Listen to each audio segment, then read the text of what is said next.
kailangan di ta molayo sa source, no? Dili ta magpalayo kinsay source di ay nato. Dapat dili nato layuan ang Ginoo. God is the source of everything. So dili nato layuan ang Ginoo, no? Source sa tanan, source sa strength, source sa love, source sa peace, everything that you need. Si God ra jud ang maka-fulfill ana sa imuhang kasing-kasing o guna-huna, ang Ginoo ra jud. So dili nato layuan ang atong amahan nga naghatag og kalinaw, gugma, grasya, protection.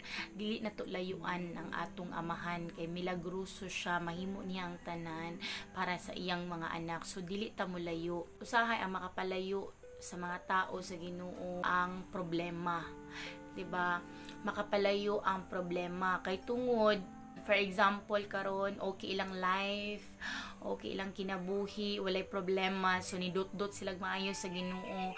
Pero katong naanay problema, nawala na sila sa Ginoo kay tungod sa ilang hunahuna nga murag ipasagdahan sila ni God, nga murag wala sila gihigugma sa Ginoo. Kailangan bisan unsa nga sitwasyon higugmaon nato ang Ginoo.